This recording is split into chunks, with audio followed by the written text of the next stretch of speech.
The single most important thing we can do is to make sure we've got a world-class education system for everybody. That is a prerequisite for prosperity. It is an obligation that we have for the next generation. I looked at the current educational system. I said, what's wrong with it? And the biggest problem that I found was it didn't know how to motivate kids. Every person alive, it's in our DNA to be motivated. I think the current model, and I'm not picking out any players, the current model is just really good at squashing that motivation. How can you make that 9-year-old sit in a class and say, do me 17 times tables?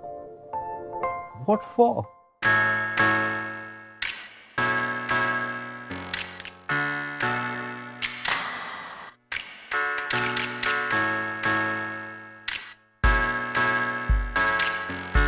What if I were to say that arithmetic, as we teach it today, is an obsolete skill? Okay? The whole world will erupt if I say that, because they will say, reading, writing, arithmetic. That's the core of whose education? Core of the military education. Go back 200 to 300 years in this country and say that, 300 years later, no one's going to teach anybody how to shoot a gun, and no one's going to teach anybody how to ride a horse. And the teacher is going to say, but, those are basic life skills. This guy will get killed when he moves out. And you have to say, no, ma'am, the world will have changed. These things will become sport. Shooting is a sport. Horse riding is a sport. Will arithmetic be a sport in 2061? Let's say I have 3x is equal to 15. For anyone who doesn't know what Khan Academy is, it's most known for this collection of videos that I've been making for really the last 5-6 years. Everything from arithmetic all the way through calculus and biology and all the rest.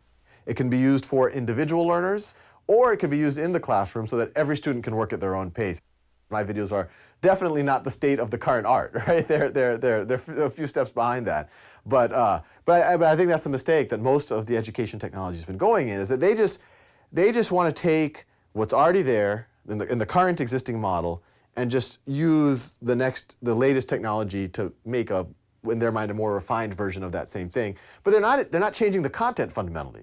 If the content's really interesting, and it really is, I don't make a video on something unless I find it fascinating. And if the content is truly fascinating, it should be reflected in the energy of the voice of the deliverer, and it should be obvious to the student. They shouldn't have to have a rap song about a parabola to get excited about it.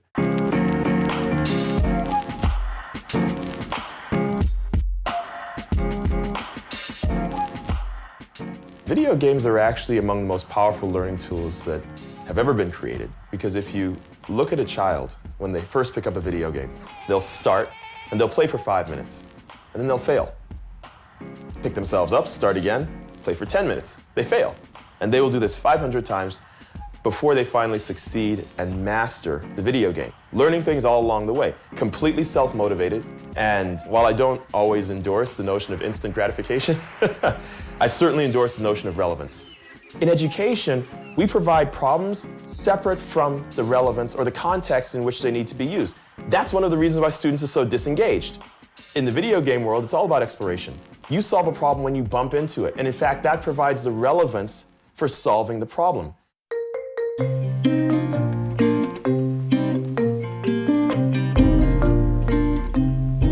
12 years ago, in 1999, I said, well, how did I learn to write a program?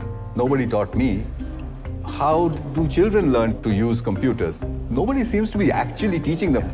So I stuck a computer in a slum wall, a nice big computer in those days with a nice big broadband connection, in front of children who had never seen computers before, hadn't heard of the internet, had no clue what was going on, didn't know English.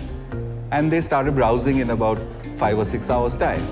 And then it happened over and over and over again everywhere, until the experiment kind of burst out onto the world media with this statement that children anywhere in groups can teach themselves to use a computer. There appears to be no limit to this, that children can teach themselves almost anything if given the internet, given the permission to interact with each other, and given the absence of the teacher. The absence of the teacher in the presence of the internet can become a pedagogical tool.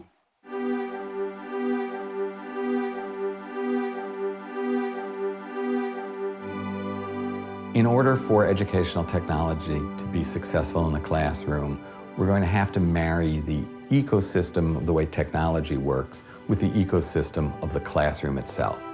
The goal of this is to get teachers doing higher order things and let the computers do the more basic things of is 2 + 2 = 4 and all of the practice that is necessary.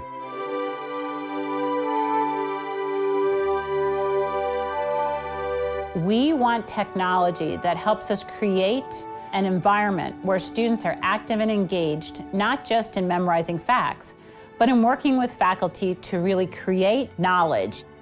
Something like the iPad application for anatomy, I think is going to help them learn more efficiently because it gives them information when they need to know it. And one of the principles of adult learning is you should learn something when you have a reason to learn it. To begin, connect us together. We think there's a blurry line between play and learning, and that there should be an even blurrier line between those two things. When a learning experience is playful and exploration-oriented, it puts people's minds into a relaxed state where learning actually can happen the easiest. I think the future of learning is really to add a new dimension to learning, which is the dimension of collaboration. Collaborative Classroom is a place where people can share ideas that they may not have felt comfortable sharing in class. There's always some kids that are shy or they don't want to raise their hand in class, and when you're told to do it at home, you can actually see their opinions and you get to know them as a person better.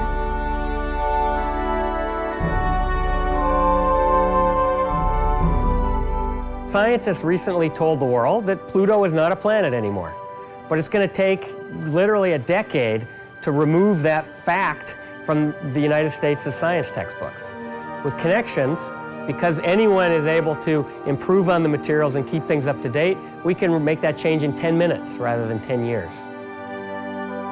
We hope that what we're doing is going to create a far more diverse group of university students because they will come to the university with just so much more self-directed knowledge, so much more passion and information about what they want to do.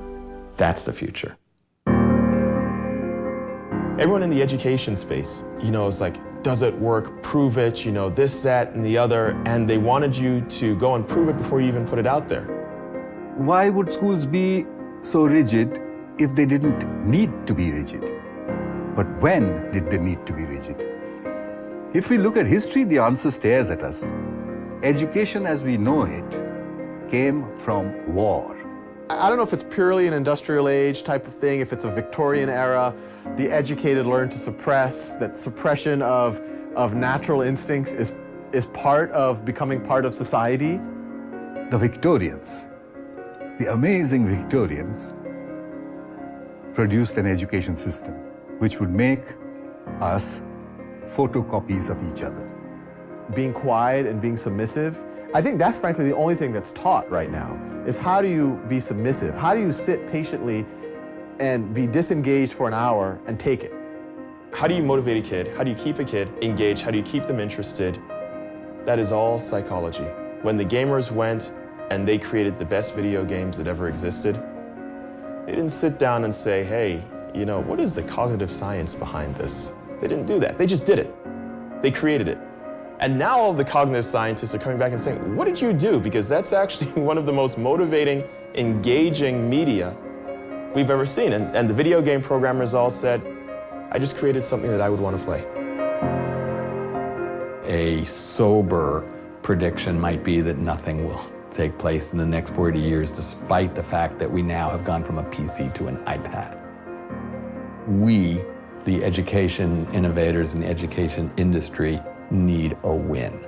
And once there's one win that everyone can point to, then it's going to help all of us. A 5-year-old today, by the time he's 25, it's going to be 2031. Can any teacher say that they're preparing that child for 2031, for an unknown world?